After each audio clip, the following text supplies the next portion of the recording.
Bonjour à tous et à toutes, c'est Baldam pour vous parler aujourd'hui de la musculation de la sèpe, donc sclérose en plaques, et de l'inflammation généralisée.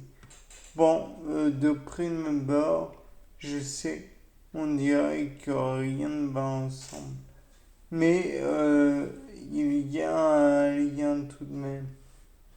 À savoir qu'auparavant, on considérait que durant la sclérose en plaques, il y avait des phases de poussée dues à la musculation.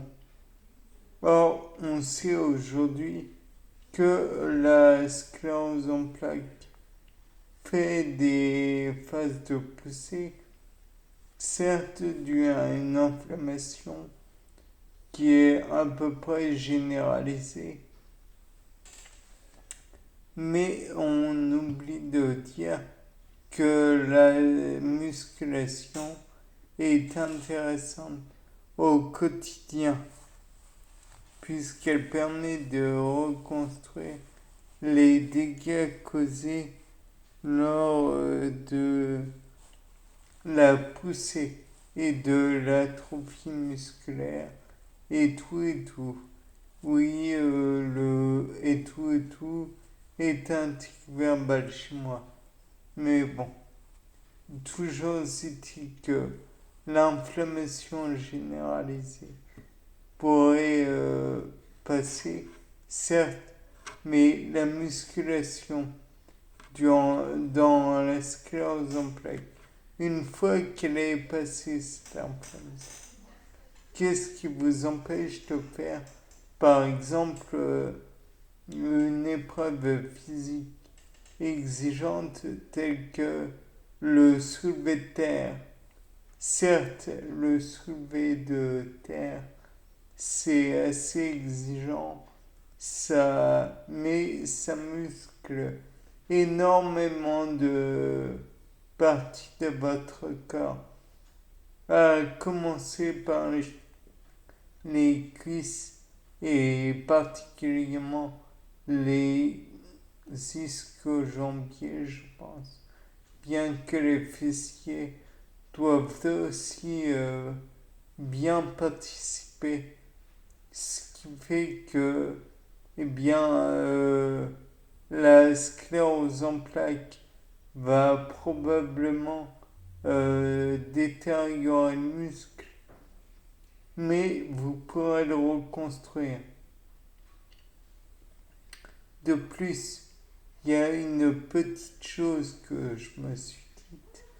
Peut-être que lors de la sclérose en plaques, la poussée et tout, il y a une marque qui est laissée sur la myéline du nerf.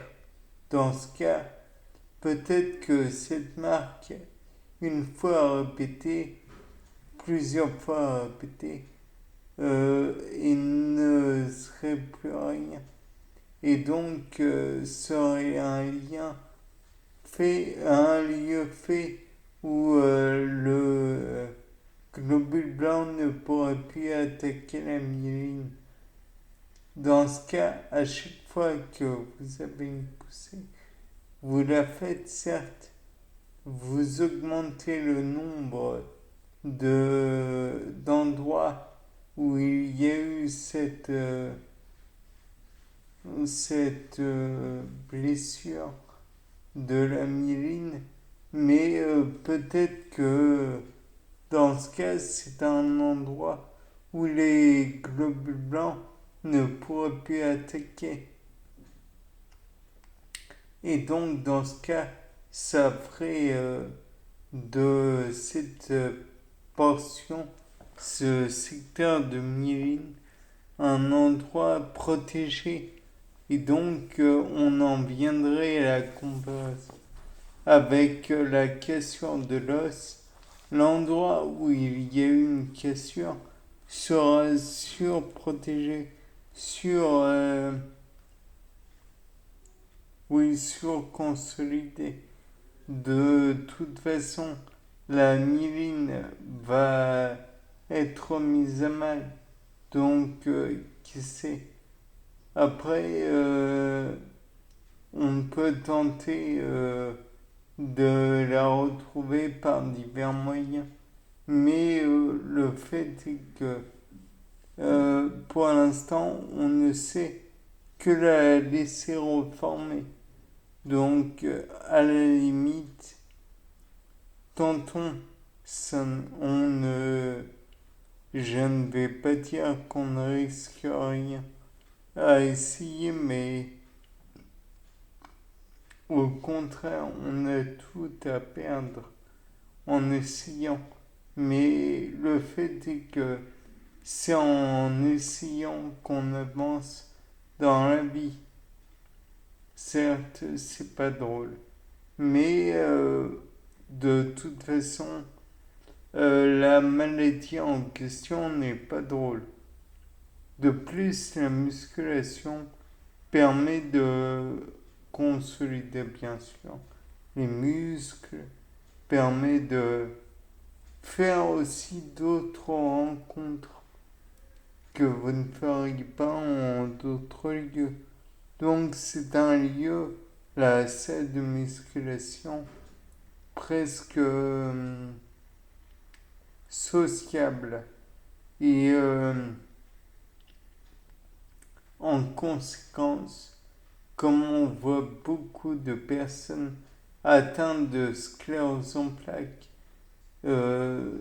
s'isoler petit à petit, c'est un moyen de resociabiliser les gens. Et puis, encore une fois, qui ne tente rien n'a rien. Donc, si vous ne tentez pas d'avoir plus d'amis, plus de connaissances, que vous ne tentez pas la muscu, vous allez petit à petit vous isoler. Je sais de quoi je parle, parce qu'on m'a dit en isolement. Enfin bref, là n'est pas la question. Toujours est-il que de plus, on pourrait peut-être envisager d'autres choses que la muscu, ou alors faire une partie muscu avec électrostimulation et kinésithérapie ou étirement beaucoup plus long, et donc perdre ce problème récurrent qui est le fait de comment dire, ce problème récurrent qui est l'atrophie musculaire, car là aussi c'est un problème de taille. Mais toujours est-il que c'est en essayant qu'on pourra dire oui c'est une bonne idée ou non c'est une mauvaise idée. Bien, c'était Paul Dame. Au revoir.